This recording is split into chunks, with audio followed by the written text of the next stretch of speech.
Thrift Shop Rag is a fingerpick rag in the key of C, using a Gibson acoustic guitar, no thumb picks, no finger picks.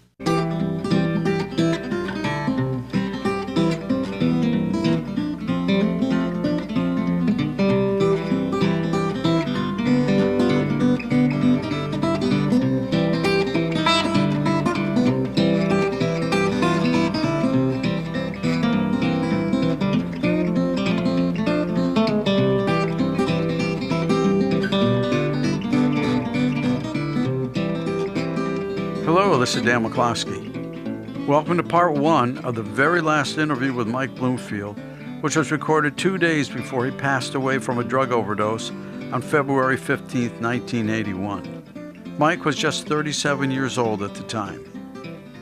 In the background, you're hearing an acoustic guitar tune called Thrift Shop Rag, written and performed by Mike from a 1976 album of his called If You Love These Blues, Play 'Em As You Please. It's an instructional record for guitarists that he made specifically for Guitar Player magazine. He considered this LP to be some of his very best work.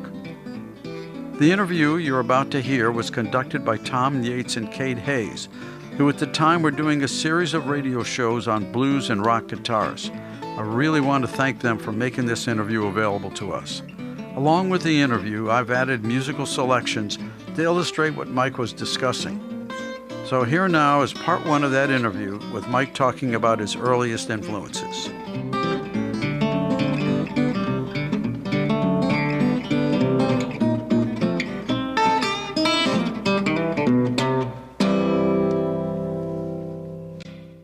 When I was around 13 years old, there's a bunch of things that were going on concurrently at the same time.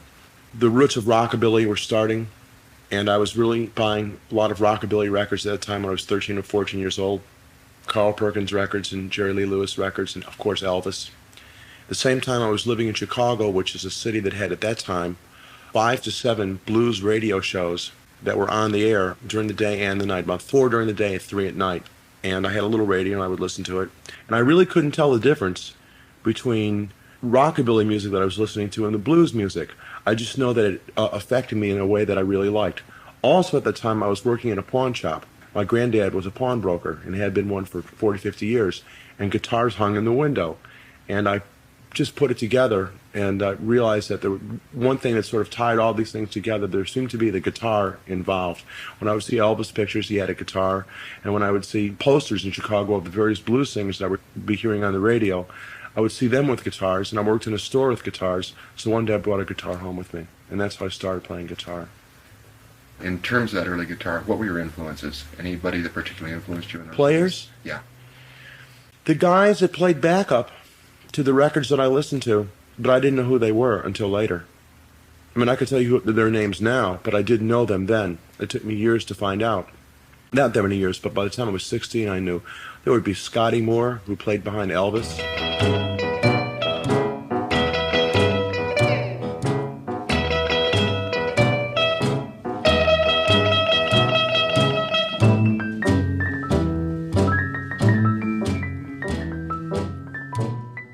And a guy named Cliff Gallup, who played behind Gene Vincent and the Blue Caps.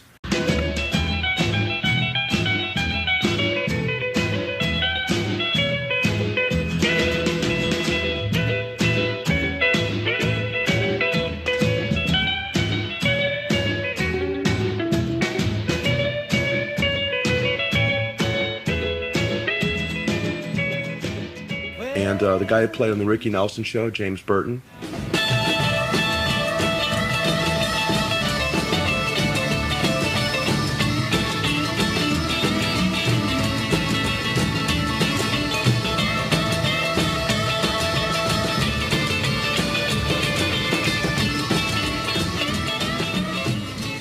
There's a slew of Chicago blues guitar players. There's just an endless amount. All the famous blues guys that were playing right at that time. 3 years later, when I was around 16, I could go see them with a little phony ID or someone letting me in. Elmore James and Otis Rush and Buddy Guy and Freddie King and Albert King and B.B. King and Magic Sam, and they were all playing right in the city that I lived in. So all those guys were influencing me at the same time. Dwayne Eddy as well.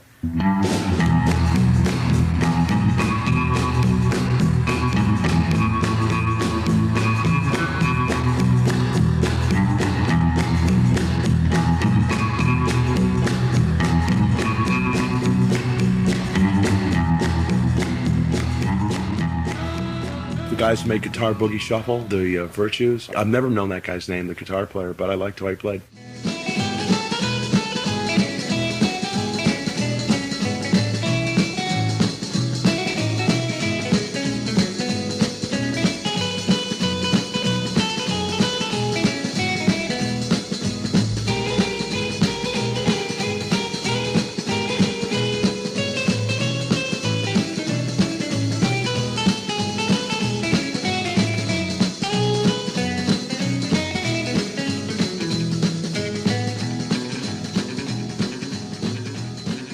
By the time I was 15, I was playing in rock and roll bands. And the idea was just like any top 40 band now.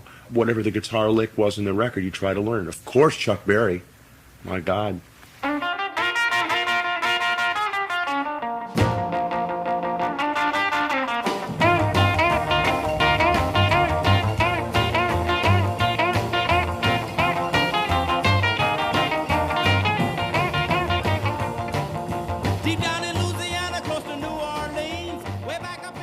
Talking about those people, any particular songs, works, solos of theirs that stand out in your mind? Sure. Just last night, Tom Snyder had a tribute to Bill Haley, and they had the original comments on. Without Bill Haley, of course, he passed away this week. They had the original guitar player, and they had the original solo from Rock Around the Clock.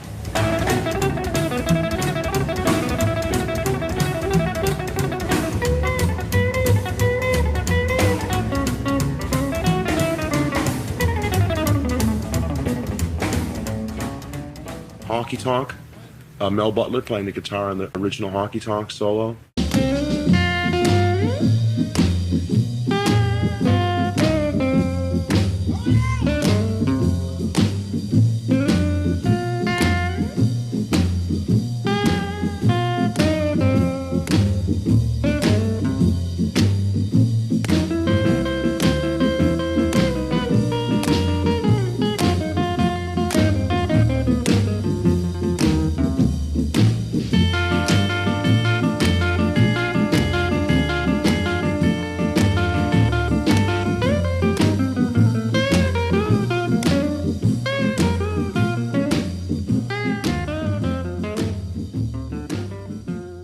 The rare instrumentals you could hear by Chuck Berry, Deep Feeling, Blue Feeling.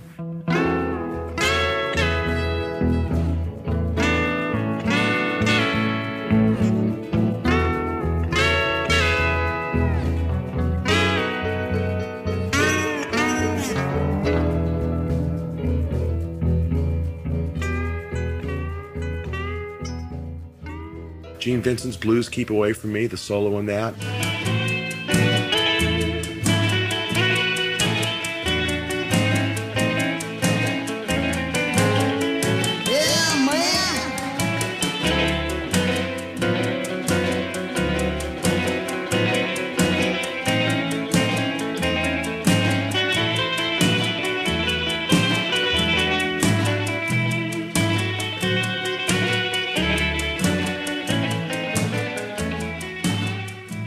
There was a group called Jimmy Gilmer and the Fireballs that recorded guitar instrumentals, Torquay, Bulldog. Those are the name of some of them. I think they were sort of the grandfathers of surf guitar.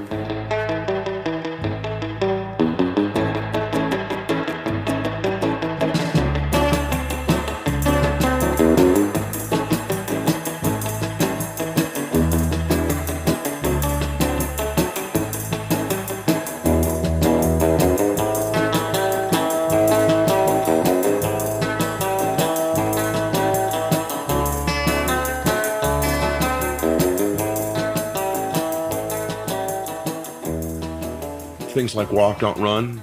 What's the name of that band? The Ventures. The Ventures.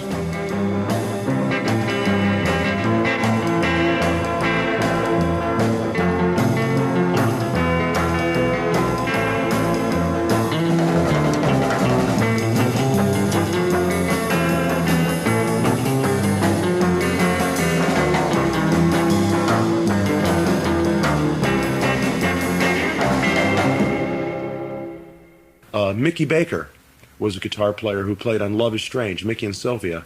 He was the lead guitar player on that. The solo from that was Lucy.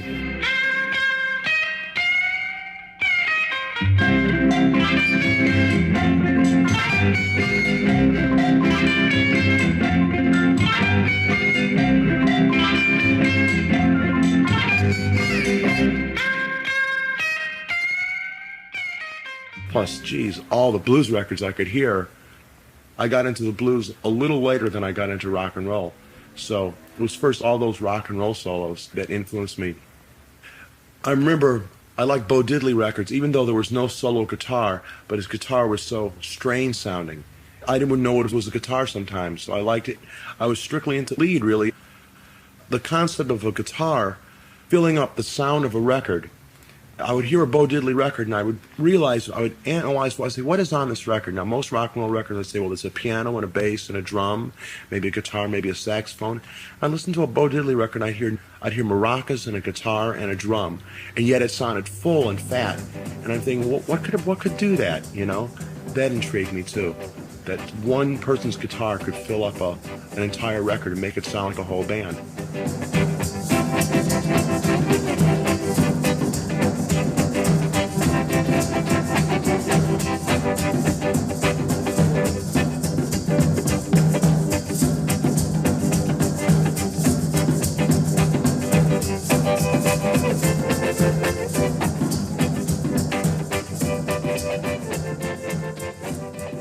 The concept of guitar as orchestra, which Hendrix eventually, just did the best job on that in the world, of guitar as orchestra.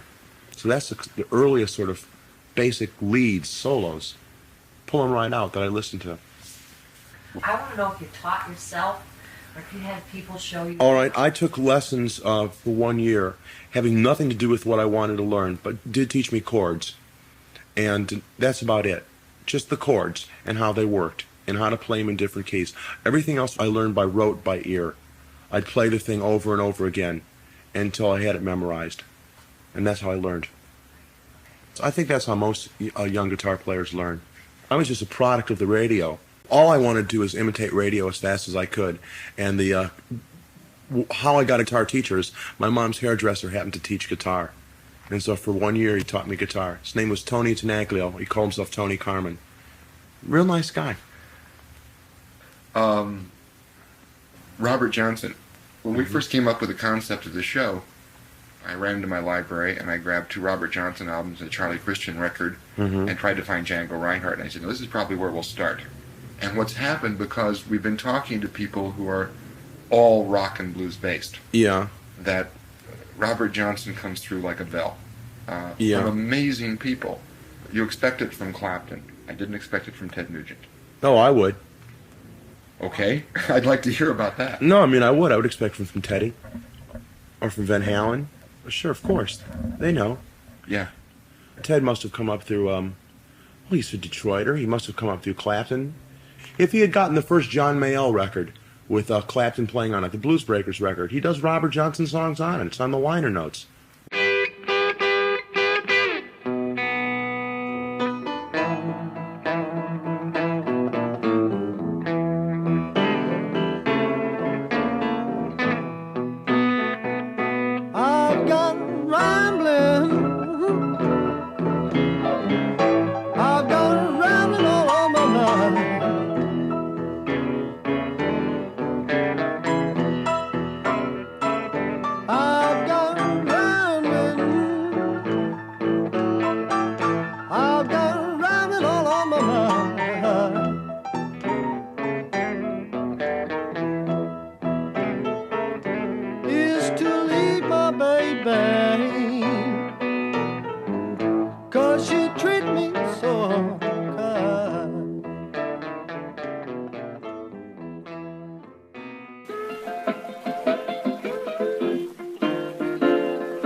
me so.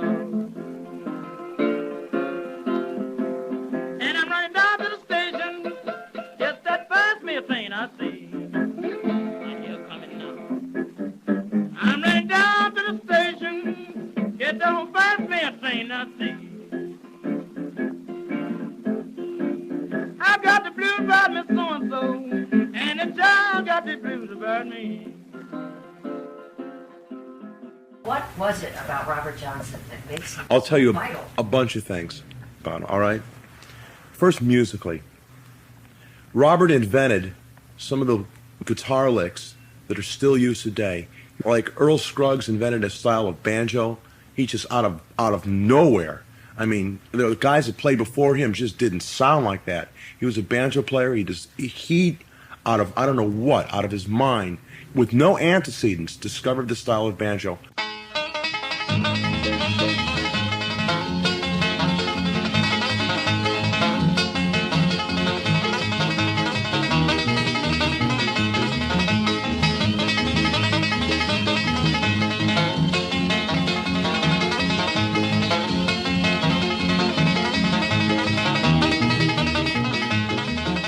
Robert Johnson had many influences, but he discovered certain guitar licks that were uniquely his and that are still used today.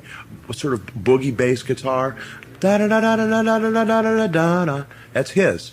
No one did it before him. He just thought it up one day. It's not a big thing, but it became a style that, I mean, all Elmore James ever played, it's all Homesick James ever played, that's all the original Fleetwood Mac guys ever played, except when Peter was playing like B.B. King. It was a definite thing.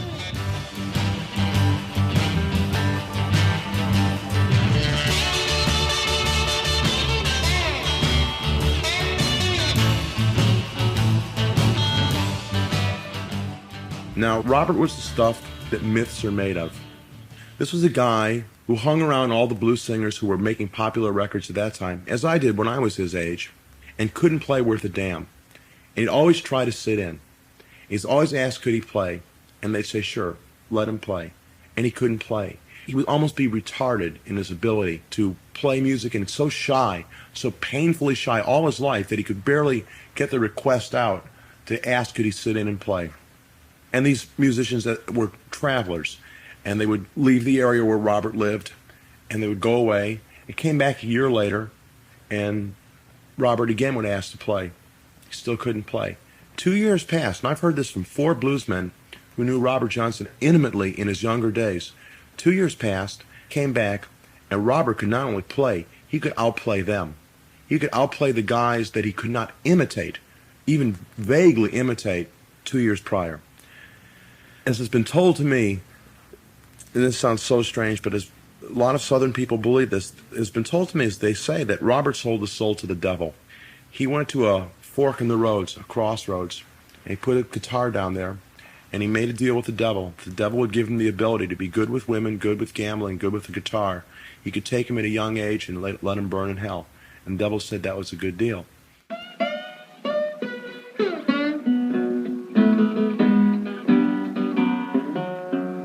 I went to the crossroads, fell down on my knees.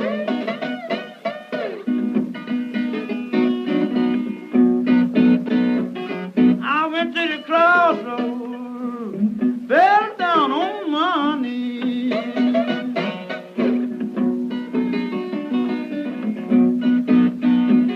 At the Lord above, I'm mercy now. Say, poor Bob, if you please.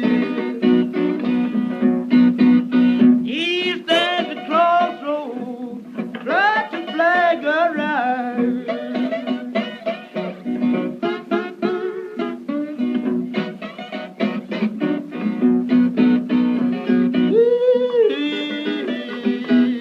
I tried to flag a ride.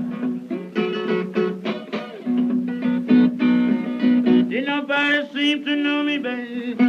Everybody passed me by. Stand at the crossroads, baby, ride the sun going down.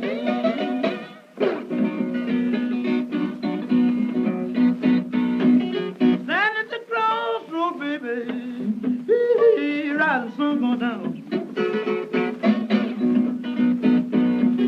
I believe to my soul now, oh, Bob is backing down. You can run, tell my friend Willie Brown.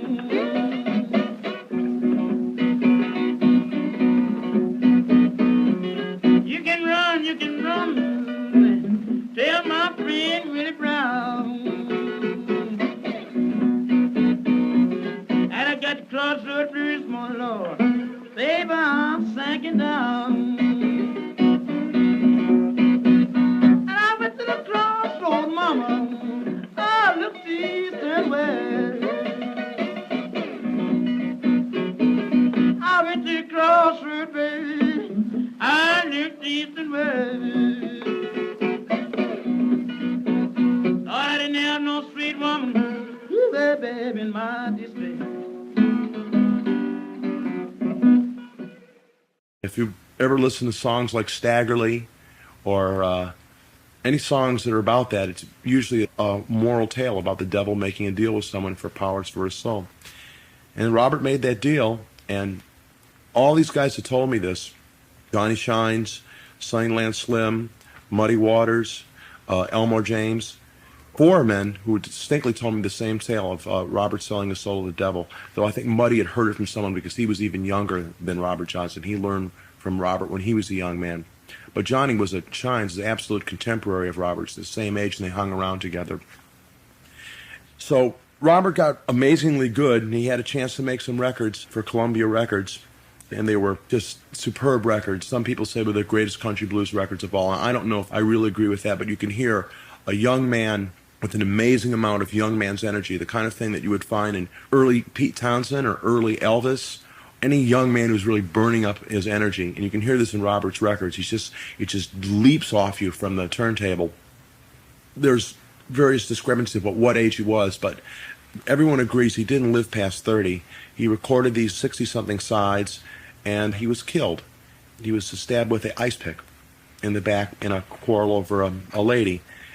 Apparently, if you take credence in selling your soul to the devil collected his dues real early. So that's why many musicians know who Robert is. Maybe they just know him from the musical standpoint. Maybe they know that just Clapton listened to him. Maybe they know that just Muddy Waters listened to him. But I know him as this entire mythic, creature. The thing that interests me most of all is I've seen this one photograph of Robert Johnson. Really a handsome man. Looked a lot like Buddy Guy, but lighter skinned guy, very gentle looking fellow.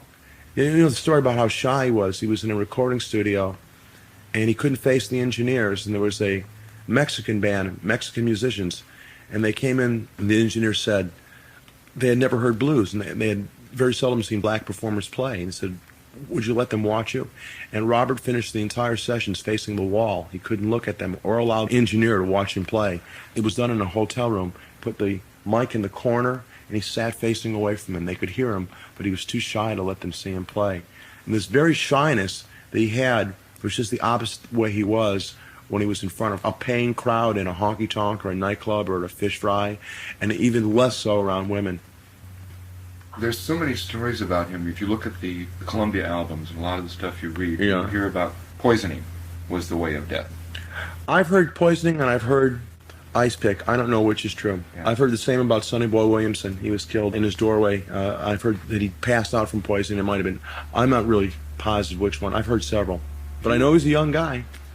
If you were going to pick 3 or 4 Robert Johnson songs to expose young kids to, Yeah, I would say Dust My Broom.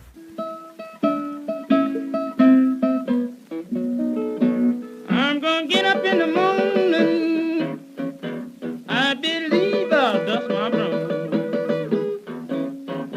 I'm gonna get up in the morning, I believe I'll dust my broom. Good friend, the black man you've been loving, good friend can get my room. I'm gonna write it out on telephone every town I know. I'm gonna write it out on every town I know. If I can't find her in West Helena, she must be in East Monroe, I know. I don't want no woman won't send me downtown, man, she me. I don't want no woman won't send me downtown, man, she me. She's a no good Tony. They shouldn't lie on the street.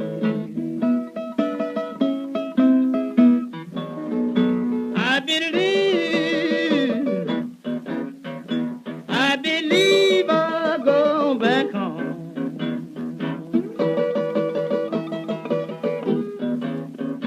I believe I'll go back home. You can mistreat me here, babe, but you can't when I go home. And I'm getting up in the morning. I believe I'll dust my broom. I'm getting up in the morning. I believe I'll dust my broom. Good friend, the black man you've been loving, good friend can't get in my room.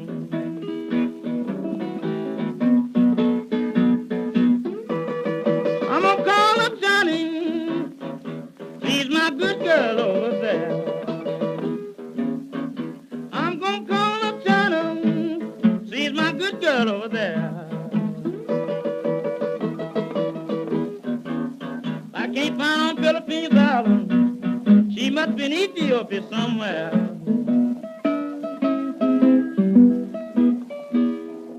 I would say Sweet Home Chicago.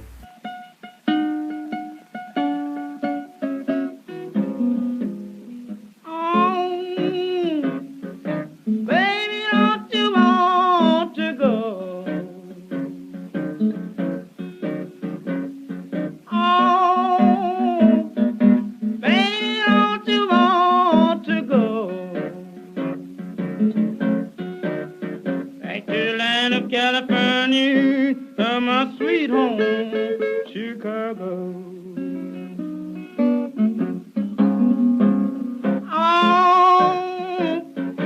Baby, don't you want to go? Oh, baby, don't you want to go?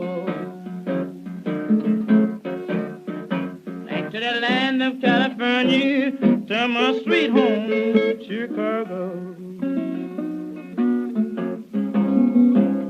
Now 1 and 1 is 2. 2 and 2 is 4. I'm heavy loaded, baby. I'm booked, I gotta go.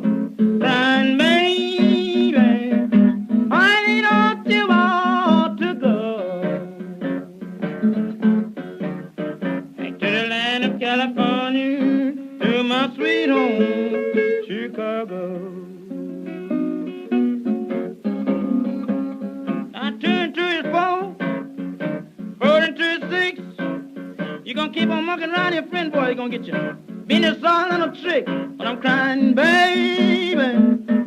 Honey, don't you want to go? Back to the land of California, to my sweet home, Chicago.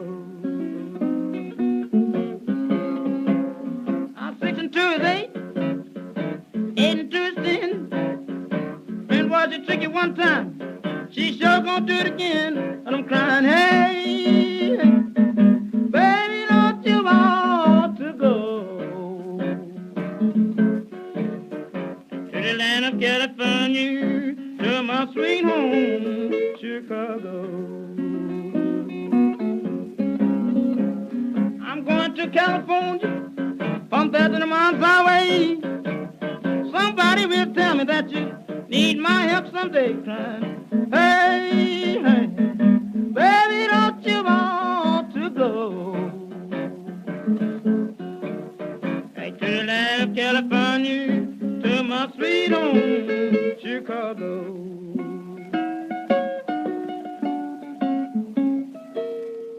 All of the whole Jimmy Reed beat on guitar, it just came from those songs, and I think it was the first time it was ever played. I would say that for its musicological import, I would say Come On in My Kitchen, a song for its just absolute feeling and sensitivity.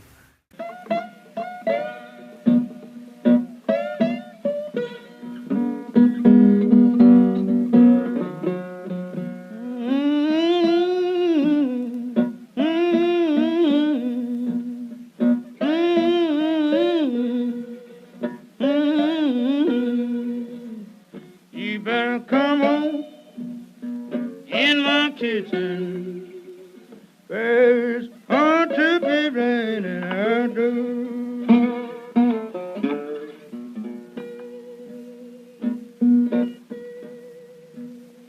A woman I love took for my best friend. Some joker got lucky, stole her back again. You better come on in my kitchen. There's going to be raining outdoors.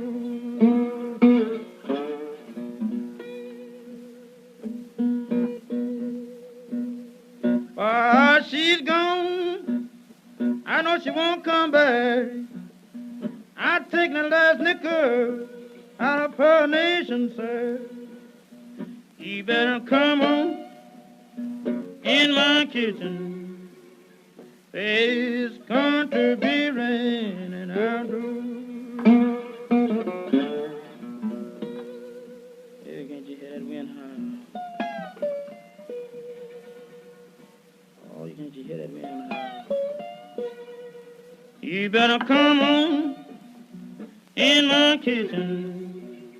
There's going to be raining outdoors.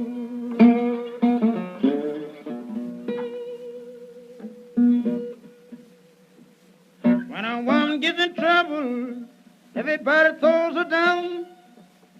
Looking for her good friend, how can be found? You better come on in my kitchen. There's going to be raining outdoors.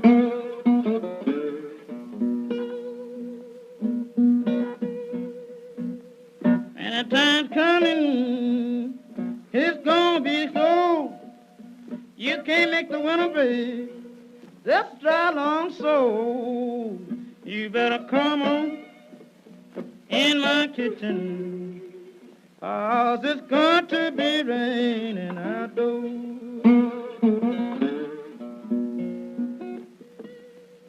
Hellhound on My Trail, for it's not only sensitive, but it's actually tortured. You get this idea, maybe this guy really did think sold his soul to the devil.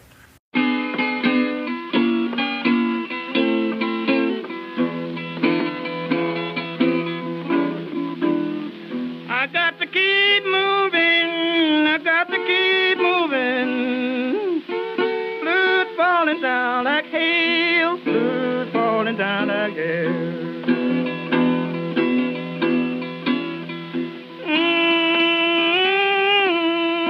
Blood falling down like hail, blood falling down like hail. And the day keeps on running me. There's a hellhound on my trail, hellhound on my trail, hellhound on my trail.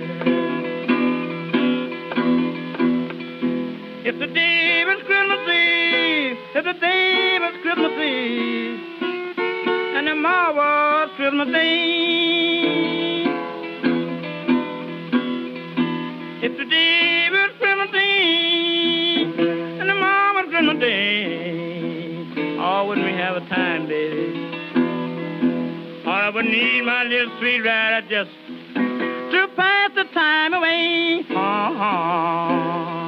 pass the time away. You spanking hot foot bottom around my door, all around my door. You make a hot foot pattern around your daddy's door. It keeps me with rambling mind right on. Every old place I go, every old place I go. I can tell the wind is rising, the leaves trembling on the tree, trembling on the tree. I can tell the wind is rising, leaves trembling on the tree.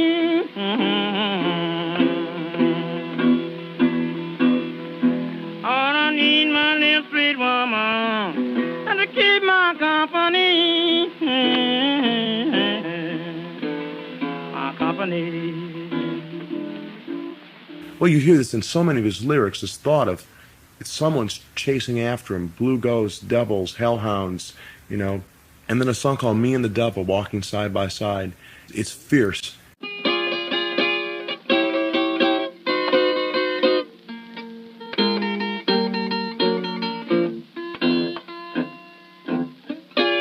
Early this morning, when you knocked upon my door, early this morning, ooh, when you knocked upon my door,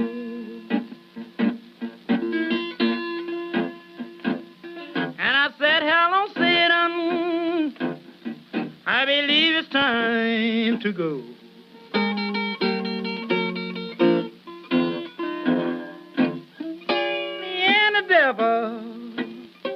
Was walking side by side.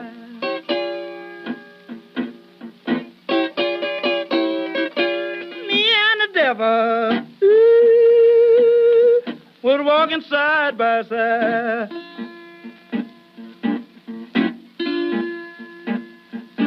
I'm going to beat my woman until I get satisfied.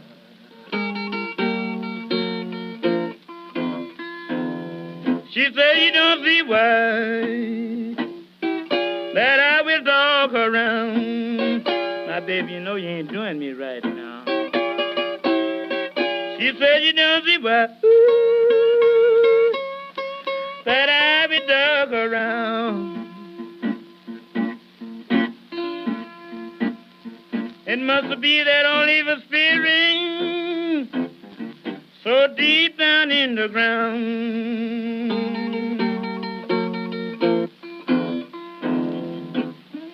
You may bear my body by the highway side.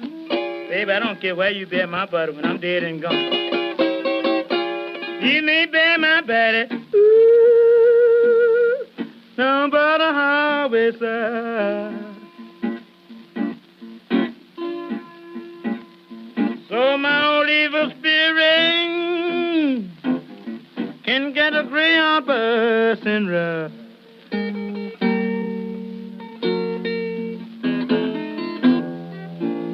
It sounds like someone just terror-stricken, trying to run away from whatever it's getting him. So I think that would sort of round out the sides of Robert Johnson. He did a lot of sort of schlocky stuff, too. He imitated a lot of guys that were making hits at that time, just like everybody does. You imitate your influences, and Robert was just a compendium of top 40 blues singers that he heard on the radio, on record players at that time. He does a song called Hot Tamales and the Red Hots, which is a ragtime song, which is definitely not in the style of Robert Johnson, but it's definitely in the style of Blind Blake, who was a very popular, ragtime singer then. He would imitate. He would do Leroy Carr songs. He did Mean Mistreater, songs that were popular by other people. He would just do them. Try to sing in their style, too, as well. You can actually see in the singing style the guys that he was imitating.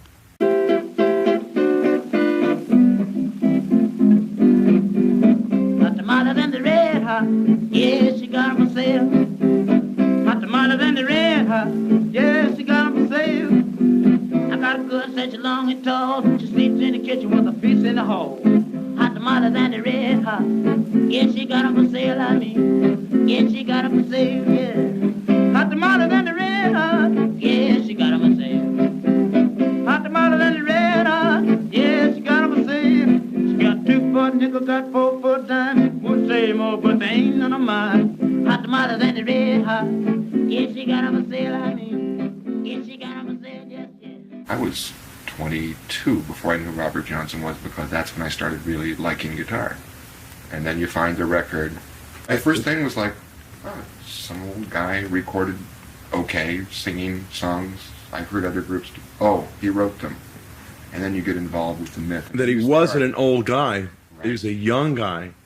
And if he were let to be an old guy, if he lived now, imagine, I mean, at that time, he was inventing stuff the guitar players are still every day playing today. Imagine what he would have been. It's like Charlie Christian. I mean, just a kid. He died in, my God, what, 29, 28, something like that, TB? Imagine what he would be. I mean, it'd be unbelievable what a guitar player he would have been if he would allow.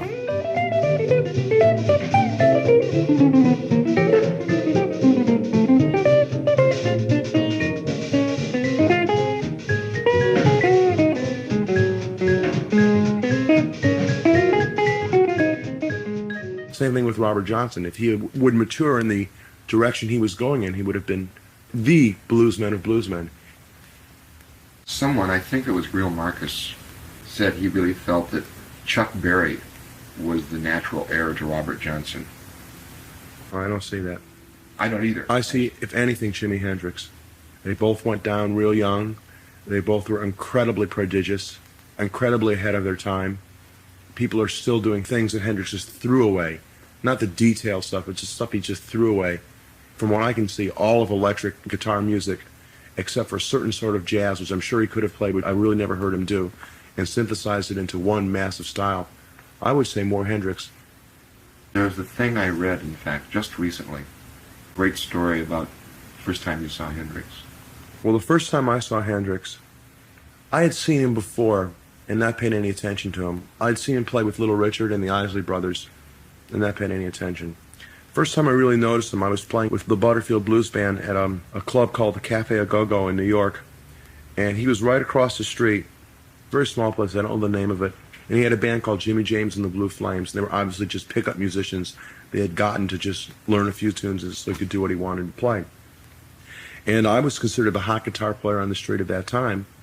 I walked in there, and I sat down with a friend of mine, another guitar player, and Jimi Hendrix just watched me sit down, and I remember he was playing his Stratocaster, and he had a twin reverb amp, and he had a regular Gibson Maestro fuzz tone, and he had a wah-wah pedal, and he got every sound out of those that I would hear on all his subsequent records, or in subsequent concerts where he had stacks of Marshall or Sun amps and rows of foot pedals.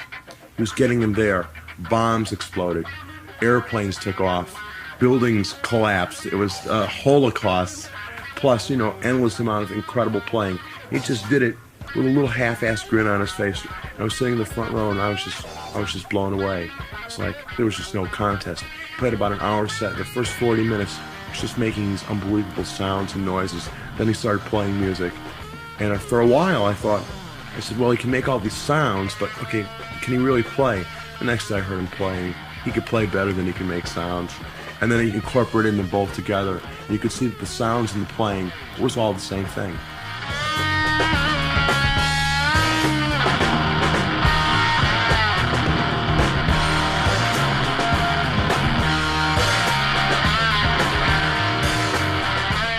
Sounds were as much a part of his music as notes were.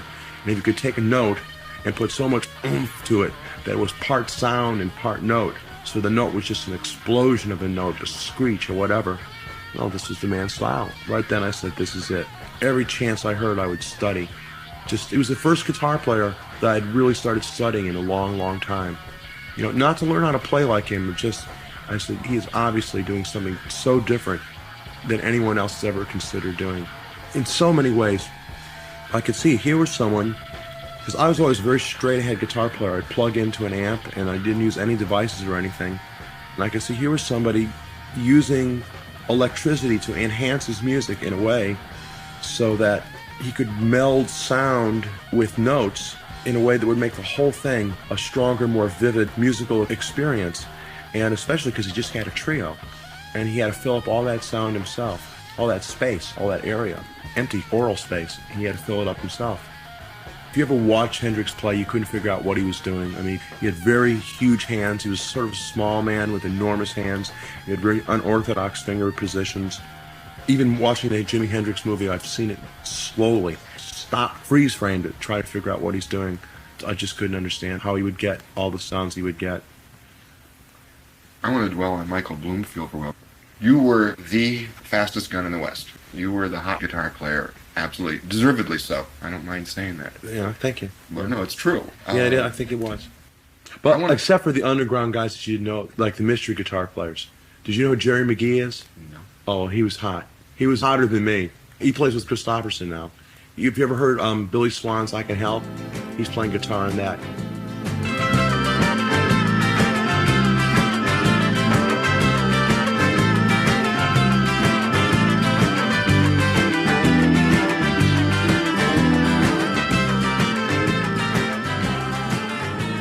Then there's Roy Buchanan. He was hot.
There were guys out here. Henry Vestine from Canned Heat, long time ago. Very, very hot. So they were hot guitar players. You just didn't know who they were. You had to find them. There was like unspoken association of lead guitar players. It was like a fraternity that you would find out where the hot ones were all over the country. Years before Lonnie Mack made records, I knew who Lonnie Mack was.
I can name guys that no one ever heard of, like Larry Dale, Travis Womack. Travis Womack was a great lead guitar player. And the best of all, and I'd love to know where this guy is, if he ever hears this on the radio, if he's still alive, the best I ever heard was a guy named Wesley Reynolds from Tulsa. Elvin knows who he is, and Leon Russell knows who he is, and the Tulsa musicians know who he is. He was the hottest lead guitar player I ever heard in my life. Absolutely the hottest.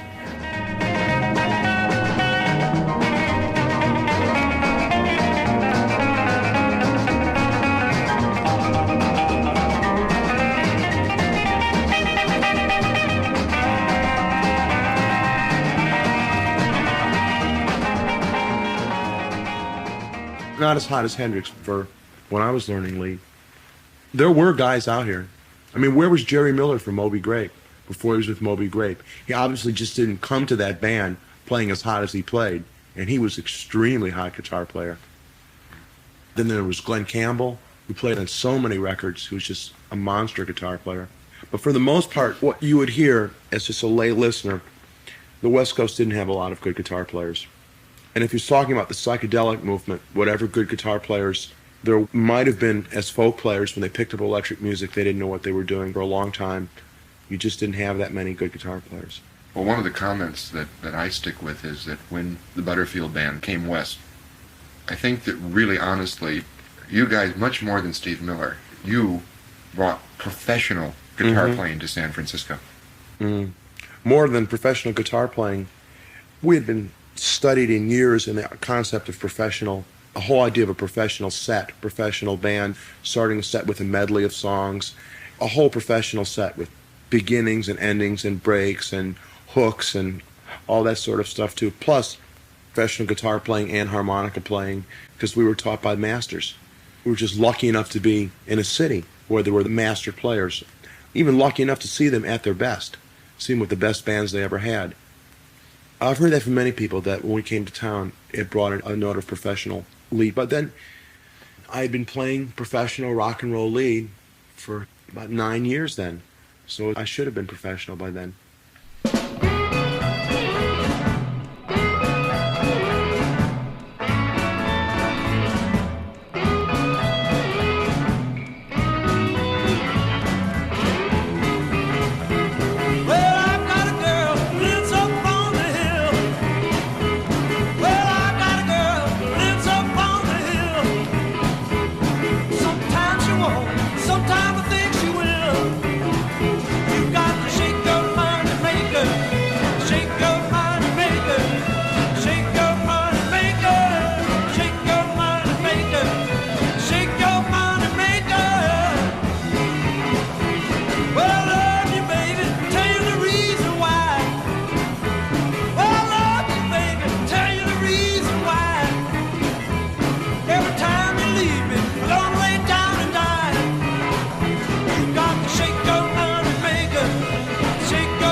That's the Paul Butterfield Blues Band featuring Mike Bloomfield on the song Shake Your Moneymaker from their first album, which came out in 1965. For the past hour, you've been listening to part one of an interview with legendary blues guitar player and musicologist Mike Bloomfield. It was conducted by Tom Yates and Kate Hayes 2 days before Mike passed away on February 15, 1981, at 37 years old. We want to thank Tom and Kate for making this available to us. Coming up in part two, Mike discusses the Butterfield Band playing at Newport Folk Festival in 1965 and their backing of Bob Dylan when he went electric there. You'll also hear him talk about East West, the Super Sessions LPs, his later musical growth, and about Eric Clapton and Mike's respect for him. This is Dan McCloskey saying thanks for listening.